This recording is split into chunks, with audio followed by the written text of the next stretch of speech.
Hey guys, yeah, welcome back to the channel. First thing, I just want to say thank you to Juicebags. He gave me permission to post our reaction over his coverage of our patch notes for this first update to DDA in about 2 years. So stick around after the fact because I do have some more patch notes for y'all. This is some really cool stuff. Dungeon Defenders Awakened has gotten their very first Good. community development team I gotta update, turn up. and we are I'm gonna going mute to myself. jump in through the patch notes. Now, I will link it in the description. I will say it is a very, very large wall of text, as you can see here. If you want to read through the full thing, you can, and I will link that down below. But let's go It's ahead a lot. and Yeah, jump we did a right lot, into the chat. patch notes portion of it. Let's see if we can find it. Here we go. Looks like it starts right about here. So with today's update, it made significant progress towards fixing several game-breaking glitches and improving gameplay balance. Sandkeepers on Forsaken Temple now have a minimum movement speed of 6, allowing them to move much faster and provide a more dynamic challenge. Dude, W Juice for Forsaken covering it so Temple fast. Rift boss weapons now have a much higher stat. Quality, bound of 60, increases their potential rolls and overall. Armor, weapon, and accessory changes. This is a gear big one, bonuses yeah. to make early game progression more meaningful Facts. and late game loot feel special. Bonus item effects on gear of rarities, rare through transcendent, have been removed. Early on, these effects were giving players too much power, making the game feel too easy, with so many stats and effects stacked early. Godly equipment now gets 1 bonus instead of 2. Supreme equipment gets 2 bonuses instead of 3. And rarities beyond Supreme, when added, will roll with 3 item effects. Set bonuses on main hand and offhand weapons will follow a similar progression, dropping at Godly and higher. Pets are not affected by this change at the moment. Now, what this is referring to is the passive rolls on gear.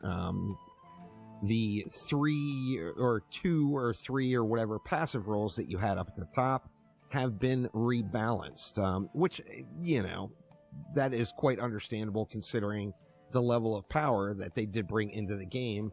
However, let's go through the good and the bad here. I think this is going to cause one big major issue, and that is it makes all of our gear we already have the best gear in the game, because that is now legacy gear that still has like the 3 rolls on Supreme equipment. So like for me personally, I am mostly in Supreme gear. Other than any new items that might be dropping, my Supreme gear I currently have is going to be better than anything else that could potentially drop, because it's got 3 passives instead of the 2 that will be dropping. So you know what that means is we have to bring out another rarity soon. Not like that soon, but like soon. As there will be a higher tier. So that these people that don't want to restart can have something to like that this not be upset portion about. Of the update You know what I mean? should have been waited or saved until that higher tier of gear came in. Understandable change, no doubt. However, I think the timing is a little bit weird with it introducing legacy gear into the game now, which will be superior to anything you could. But now we can put shops up, and you know what I mean? You know what I mean, bro? Yeah. It becomes good. Trust. 1385 with the last 10 levels granting 40 skill points per level. This aligns the maximum base stat value more closely with DD1, lowering the overall early game power. Wow, sweet. And making progression Good Lord. feel more balanced. Fair enough. Gotta give that little entry. The Demon Lord. We got some boss changes. Looks like on every boss, I think, maybe. We'll go through it here. The Demon Lord has been too punishing early in the game due to low health. We've adjusted him as follows. The base attack power decreased from 63 to 40. Shockwave damage decreased from 53 to 50. So the Demon Lord got a little bit of a nerf for anyone that is early in the game. The Demon Lord should be a little bit easier for you to take on. The Goblin Mech, of course, had its little cheese spot. The players were able to cheese the Goblin Mech by standing on its spawn point. And they added a kill box beneath the boss to prevent players from exploiting the spawn point. You know, this, of course, you know, kind of a no-brainer, fixes any potential cheesing of the boss there.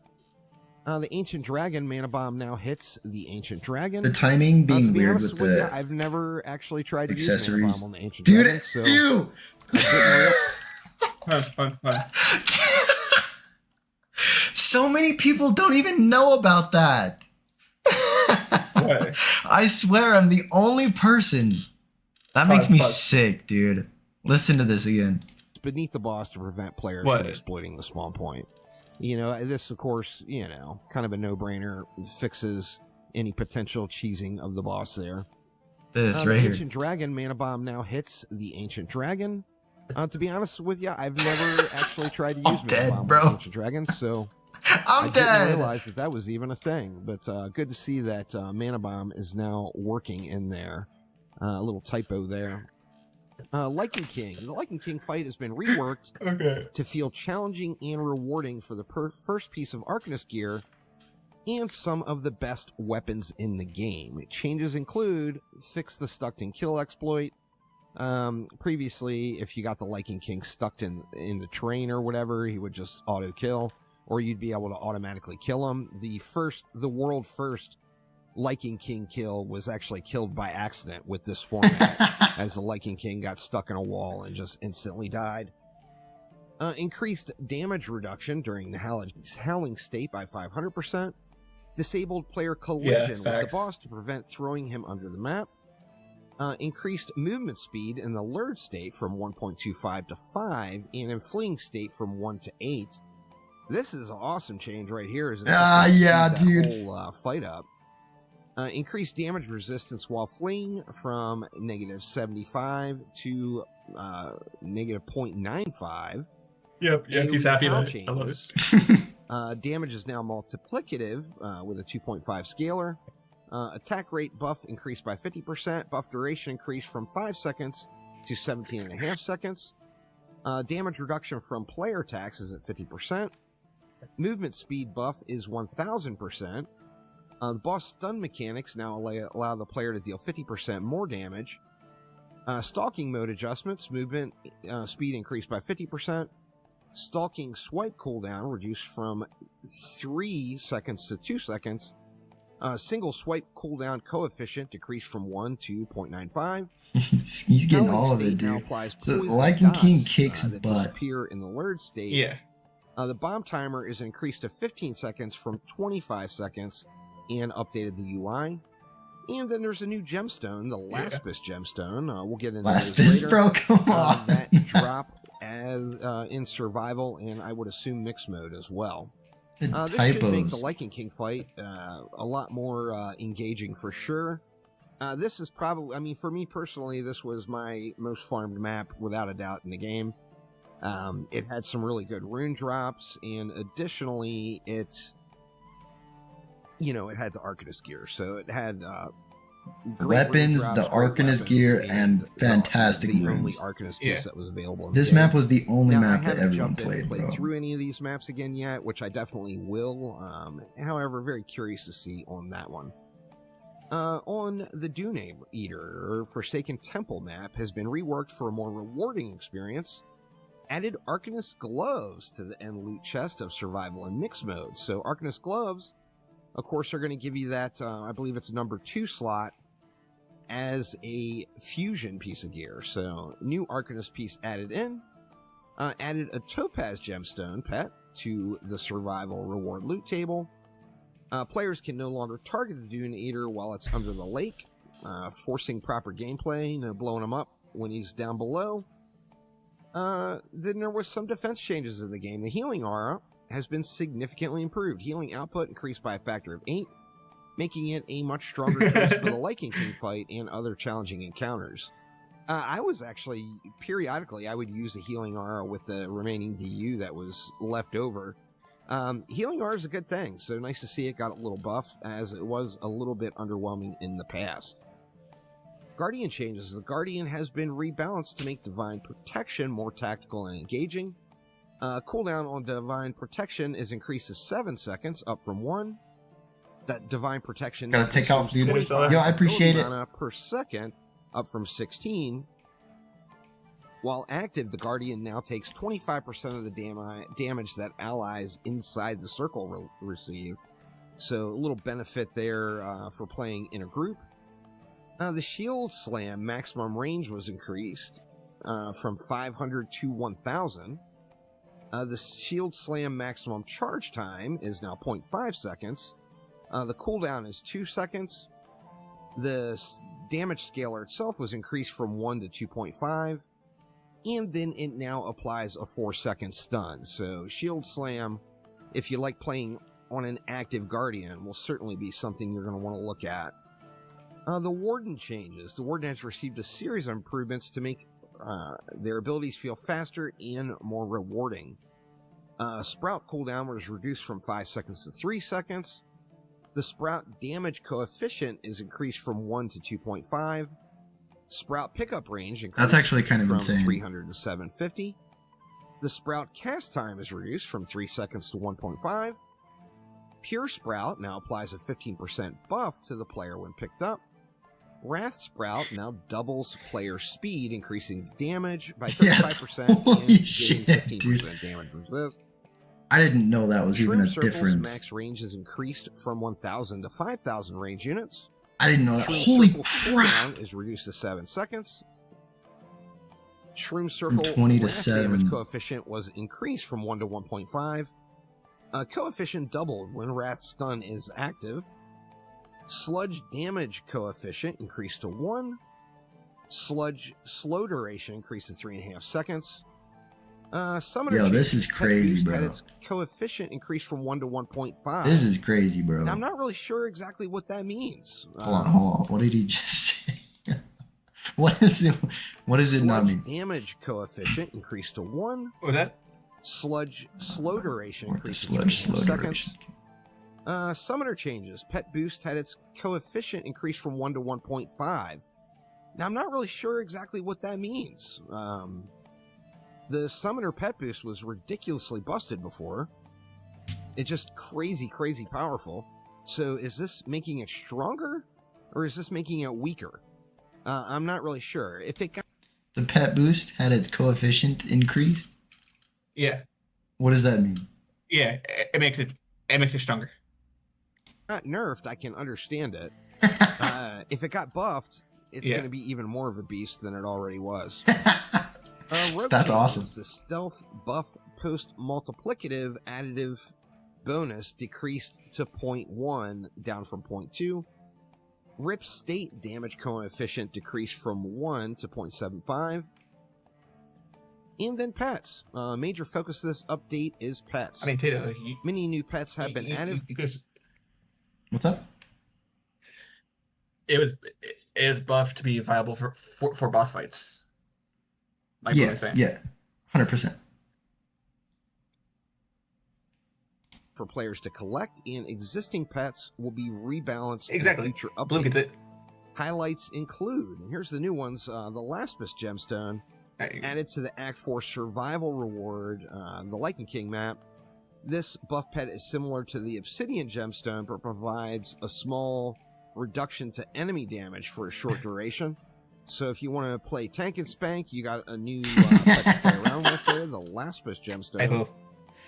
The Topaz gemstone added to the Forsaken Temple survival mix mode, and loot chest after defeating the Doom Eater. This pet functions similarly to other buff pets, giving nearby allies a temporary boost to movement speed and attack rate, helping players navigate the challenging fight more effectively, meaning getting around the map there on Forsaken Temple. So, we'll have to see how it scales out. Is it going to be as good as a kitty cat? We'll find out. That is for sure. The Topaz That is for sure. added in. Additional updates, new drops in Lost Metropolis, Alchemical Labs, Ancient Mines, Ramparts, Throne Room, Royal Gardens, Prom, Arcane Library, Tornado Valley, Tornado Highlands, and The Mill. We don't know what these new drops are. We'll have to jump in and check them out. Golden Pets now drop on all maps at Wave 100 of Rifted Survival. Rifted and Golden Pets have been rebalanced with updated hero point scalars, pet ability, I was vitality, cryptic there. and You like attack that? rates. Mhm. Very curious to see exactly what that will mean there. Notable additions: the Gold Griffin, Gold Mistamine, Gold Steambot, Little Wizard, Ethereal Ancient, Genie, Lycan Prince, Demon Lord, and many more. So these were the additions, I think, to the Wave 100 Rifted Survival runs. Transmogs. The Golden Ramster Can and They're now Rifted drops. Ramster Can each have a 10% chance to drop from Halloween Ramparts. The Obsidian Gemstone has been improved to apply its Sunder Armor effect for 6 seconds, up from 3 with a cooldown for 4 seconds. So definitely a very strong pet for group play, no doubt. If you're playing solo, it may not scale up as well as just using raw damage buffs. But for group play and group composition, that will be one you'll want to add in, no doubt. All fairies heal for much more. Some tooltips are incorrect for the new pets. This will be fixed in the next update. Tower and defense changes. We've rebalanced defenses to better reflect their intended cost and power levels. Please note that these reordering and DU adjustments do not currently reflect in the UI and will be updated in a later patch. So what this is referring to is what slot things are in has gotten moved around, which I've got pretty mixed emotions about. Let's run through them, though. Empowering Shrine is now defense number 5. Holy Cannon is now defense number 2. Obelisk is now defense number 3. Owl is now defense number 4 and costs 4 DU. Oh my god, you Bulwark changed the is DU now cost on it too. 3 DU. The Poison Dart Tower is now 3 DU and costs 80 mana. Spider Minions, the web effect, is now 1.25 damage multiplier down from double. Watch, he like ends the video like You know, so upset. spiders He's like, are I can't believe we we all did know that. it. So yeah, the spider's got the nerf bat. Siren Minions now cost 90 mana and is defense 4. Dark Mage Minion is now defense 4, cost 80 mana, and I think costs this is 3 DU. Ogre Minion, the DU cost typo was reduced or something to is messed up here. to 120 DU. Where? Squire Block Siren and Dark Mage are both defense 4. Oh, shoot, yes. Cave is now 2 DU. Sniper Cannon Sorry, yeah, is it's now 55. defense number 2, costs 80 mana, and uses 4 DU. Sorry. Siren is Harpoon? 3. And the Mage, Mage is is supposed 4. to be 3. Mage is supposed to be 3. Oh, okay. Tower is now defense number 4. Bowling Ball Tower is now defense 3. Costs Wisp 70 also mana, doesn't and have an uses 4 H in it, DU. bro. Charming Pet is now defense 2. Costs 60 mana and uses 1 DU. Wisp Den, another little typo there, is now 3, or is now defense number 3 and uses 3 DU. Beaming Blossoms is now defense number 4 and it costs 4 DU. Sludge Launcher is now defense number 5. And the placement cost is 100 mana. Overclock Beam Rune Coefficient decreased to 0.5, reducing the bonus damage from the rune by itself. Now, we'll have to do some math here and see exactly how hard this hits.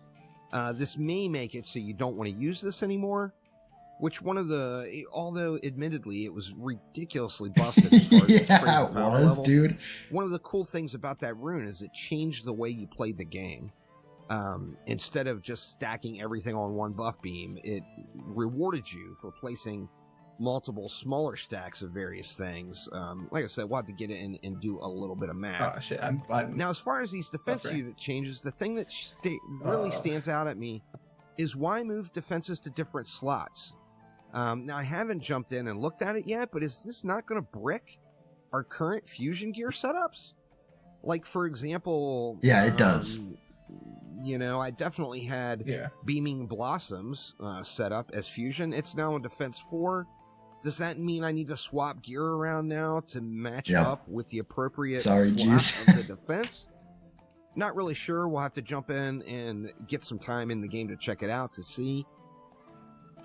It didn't really say why. So why defenses were moved to different slots, I have no idea. It didn't tell us why in the patch notes, and I feel like the reason why the reason here's the reason is because our intention let me cook. We have to come at this game from a new player's perspective. And when you're playing these heroes at level 1, you load in at level 1 and you have a wall and you have, you level up to level 2 and 3 and you unlock these towers and you have a harpoon, or you're playing as guardian and you have this shrine, or you're playing as warden and you can't even clear the first map or the second map because it's too hard, because you don't have access to the right towers. It's stupid, and you're not going to play those heroes because they suck in the early game, right? So that's the ideology behind that. But it also kind of really just shakes the meta. It's chaos, man, right?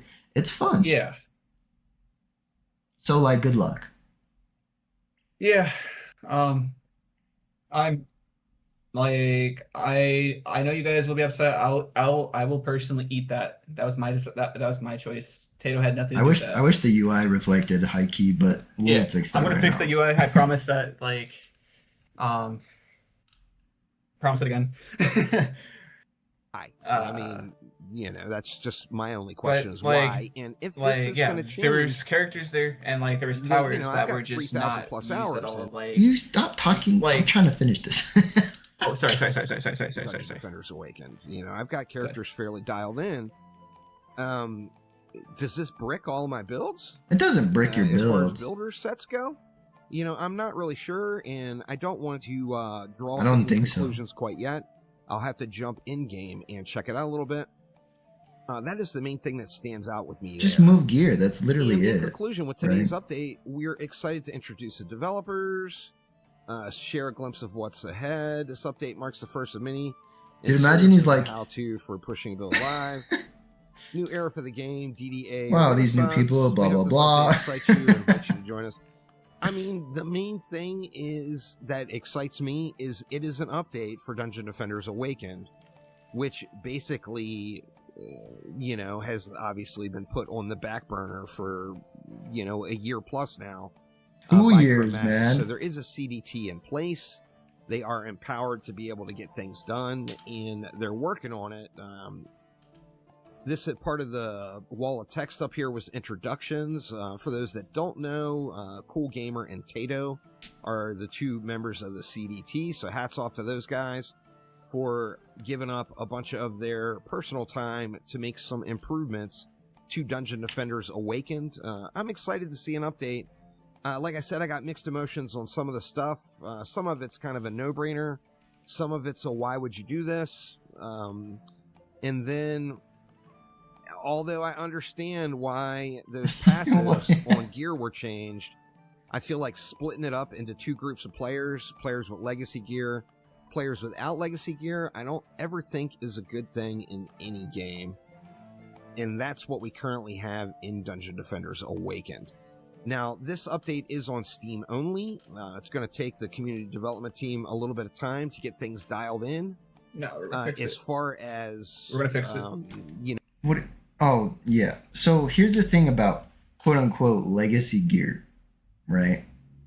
When we are able to introduce a more solid trading system, you can really, and like a tavern customization, or you know what I mean, where players can show off their things, you can really put a value on these things and show off to, put them in these item cases, and that will really like increase DDA's player count overall, having this little setup shop that people can show off their items and so on, even if it's just for show, a market, you know what I mean? It's not just a little trading system in your player, but like a market that you can set up to these multiplayer and just keep open. Enough improvements where it's worth. So it's not to try to get it. It's not a bad idea. I wouldn't. We're cooking, never, dude. Of course, but I would not anticipate. Yeah, it's gonna. that He just this doesn't have the update or previous backstory. updates that did not make it to Yeah. Switch will ever make it to Switch. I think there's some hardware limitations there. However, the CDT has expressed a desire to get these updates out to consoles once there's a little bit more substantial changes in the Yeah, game, dude, huge. where it's worth their time to get it dialed in and pushed out. But that will do it for now. Like I said, a link That's to awesome. the entire article is down in the description below. Make sure to head on W- over and check it out. And let me know what you Oh, guys what's think happening? down in the comments below. W, like that video, boys.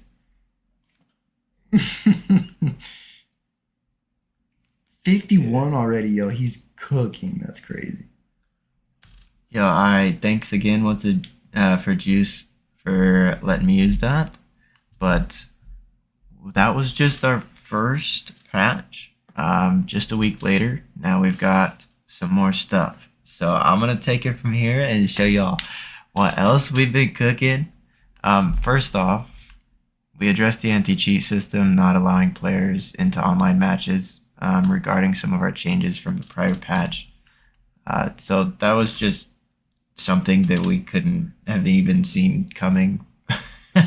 But we got that fixed now, and we also reverted the bonus effect drop rolling counts because that was just causing so much controversy, and it was really just like bad timing, right? So we'll touch any of that sensitive stuff another time, but like that was dumb. So next up we got some hero changes for the Squire. So we had some tower slot changes. That's just now reflecting properly in the UI. The bowling ball tower was reduced by 30% its damage because of the DU change.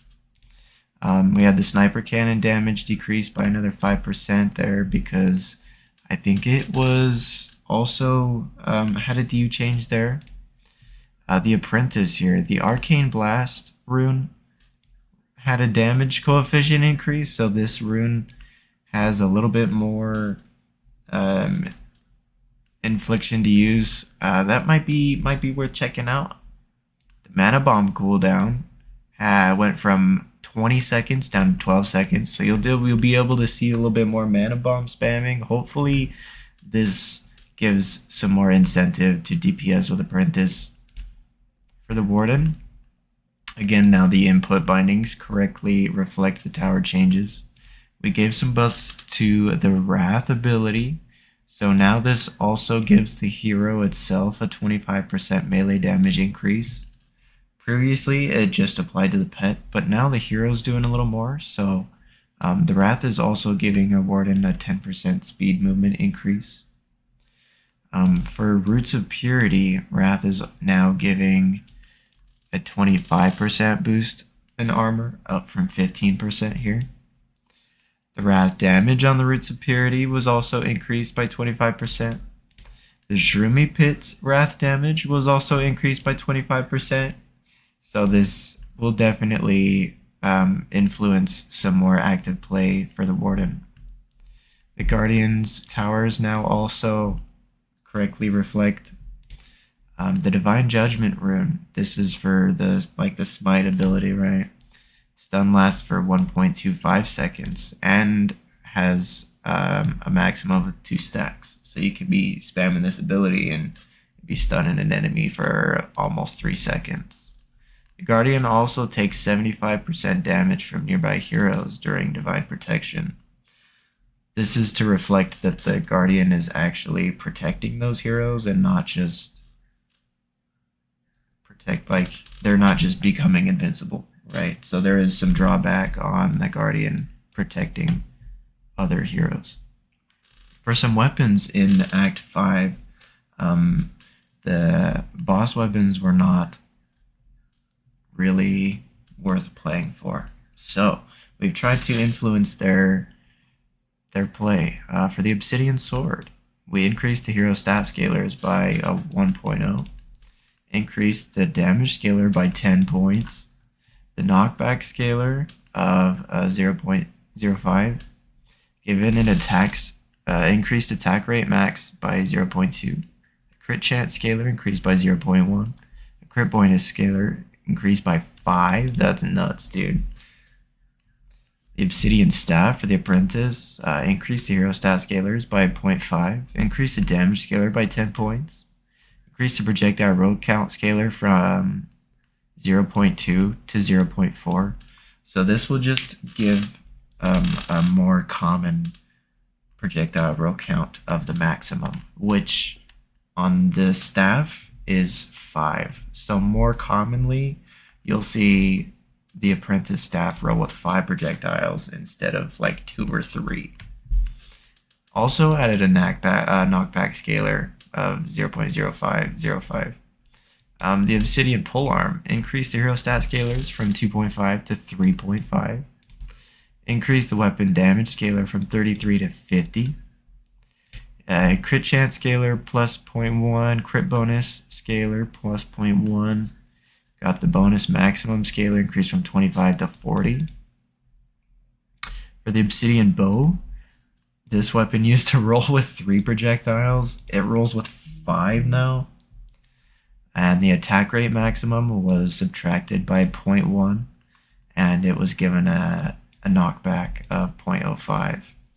So these weapons should be doing a lot more work for us now, along with the influence of other drops in this map.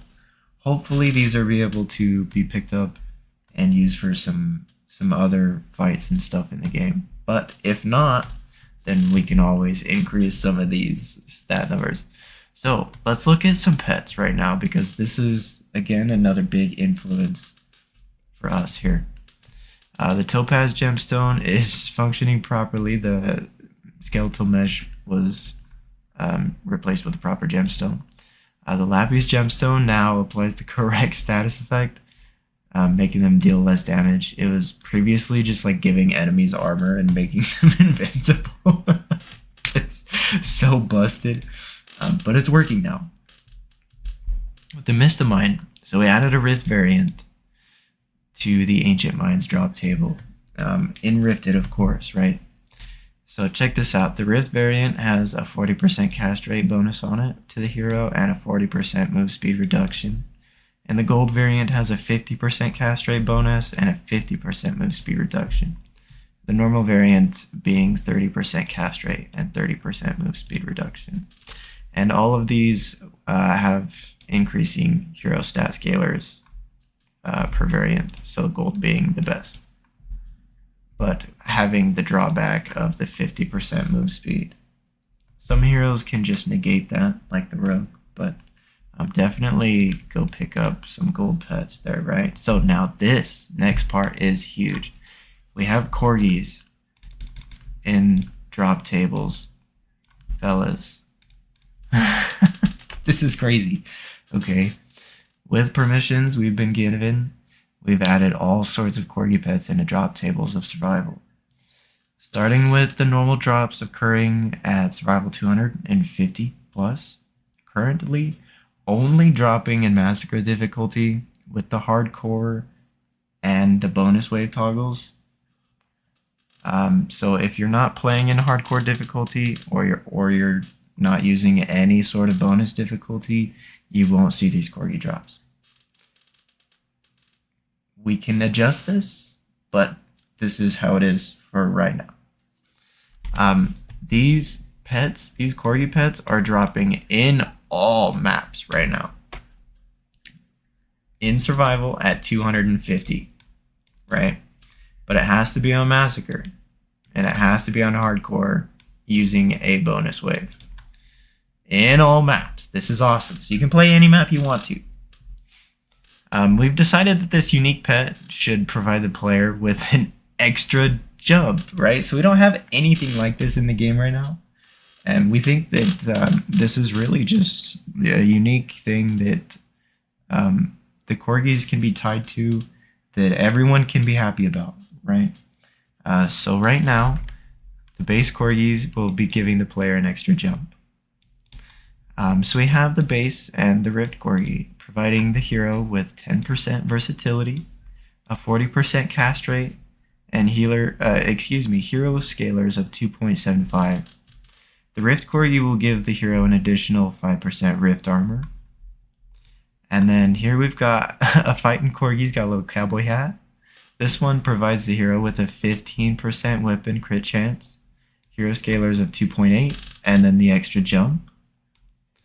The Ed Corgi provides the hero with a 15% move speed boost, hero scalars of 2.85, and the extra jump. We got Chubbs the Corgi providing the hero with a 15% hero damage boost, scalars of 2.9, and the extra jump. We got Milton's Militant Munt providing the hero with a 2x vitality increase, hero scalars of 2.95, and an extra jump. And last but absolutely not least, we got Golden Douglas representing Philip from our last developer. This guy provides the hero with a 15% attack rate increase, 10% move speed increase, enemy knockback, hero scalars of 3.0, and then 2 extra jumps to the player. So we think that this is a good rep for something as special as this Golden Corgi pet. Absolutely no, because this is seriously important to us, and I think to Phil and to literally everyone involved. This is an important drop, and we want to make sure that it's given its proper respects, right? So let us know how we did, and this is accessible to everyone in our next patch. So let me know, guys. Thank you so much for coming, hanging out, and watching. We love y'all, and we'll catch you in the next one. See ya.